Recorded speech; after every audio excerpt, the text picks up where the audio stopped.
हिजो लोकतन्त्र दिवसको अवसरमा सामाजिक रूपान्तरणको एउटा अनुपम उदाहरण प्रस्तुत गरिएको छ। लुम्बिनी सांस्कृतिक नगरपालिका वडा नम्बर 11 मोगलहामा समाजसेवी कासिम खानको नेतृत्वमा एक विशेष पत्रकार सम्मेलन सम्पन्न भएको छ, जसले महिलाको सम्मान र शिक्षित नारी सुरक्षित नारी भन्ने मूल उद्देश्य बोकेको छ। उहाँले सम्मेलनमा घोषणा गर्नुभएको छ, लुम्बिनी सांस्कृतिक नगरपालिका भित्र रहेका सम्पूर्ण वडाका गरिब तथा विपन्न परिवारका बालिकाहरूलाई निशुल्क शिक्षा प्रदान गरिनेछ। यस ऐतिहासिक पहल अन्तर्गत अल एहसान एकेडमी जो वडा नम्बर 11 मा अवस्थित छ, त्यहाँ 50 जना बालिकाहरूको होस्टेल, खाना, यातायात खर्च र मासिक शुल्क सबै निशुल्क गरिनेछ।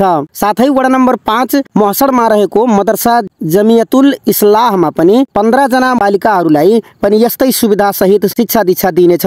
यो योजना अनुसार लुम्बिनी सांस्कृतिक नगरपालिकाका प्रत्येक वडाबाट कम्तीमा 5 जना गरिब तथा विपन्न बालिकाहरू छनौट गरिनेछ, जसले शिक्षा पहुँचबाट वञ्चित रहेका बालिकाहरूको जीवनमा आशाको दियो बाल्नेछ, जुन विशेष गरी बालबालिकाहरूलाई पनि समर्पित रहनेछ।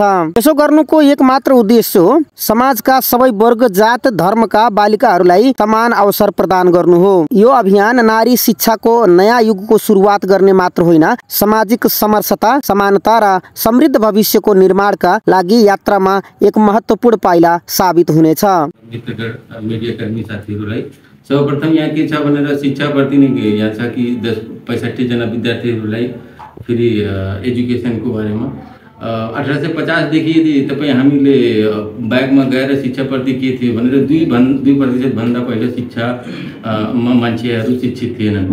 त त्यसको सुरुवात चाहिँ हामी अहिले कन्ट्रोभर्सी चलिरहेछ फुले फिल्मको, जसको जननी भनिन्छ हामीले, शिक्षाको जननी ज्योतिबा फुले र फातिमा शेख दुईटा चाहिँ भारतका महिलाहरूले जुन आइमाईलाई एकदम ब्याक राखेर खालि दासी प्रथाको व्यवस्था थियो, त्यसलाई तिनीहरू कुन कठोर परिस्थितिबाट निकालेर स्कुलसम्म फ्रीमा एजुकेसनको जुन सुरुवात गरे, त्यो एउटा चाहिँ प्रथम केन्द्रबिन्दु थियो। यस्तै चाहिँ आज अल एहसान र जमियतुल इस्लाहले पनि स्टेप उठाछन्, जसको क्षमता छैन, क्यापेसिटी छैन विद्यालयसम्म पुग्नलाई। उनीहरूले कसरी टेवा दिएर कासिम सरले एउटा सुझाव दिनुभयो, आइडिया ल्याउनुभयो कि कमसेकम 5 जना 10 जना यसरी सबैले अगाट्यो भने कुनै पनि मान्छे निरक्षर रहँदैन हाम्रो समाजमा। त हामीहरूको लक्ष्य भनेको यही हो, कुनै पनि व्यक्ति हाम्रो समाजमा निरक्षर रहनु पर्दैन। सबै शिक्षा एउटा रोशनी हो। शिक्षा भनेको हाम्रो समाजलाई चाहिँ हामी जबसम्म शिक्षित हुँदैनौँ हामी कालो बादलभित्र नै प्रवेश गर्छौँ।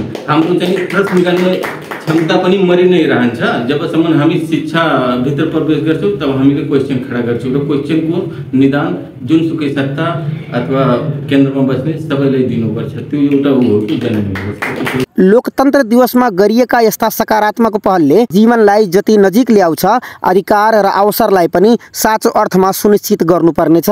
शिक्षा सबैका लागि यस अभूतपूर्व अभियानले शिक्षा र सशक्तिकरणको नयाँ अध्याय कोरेको छ।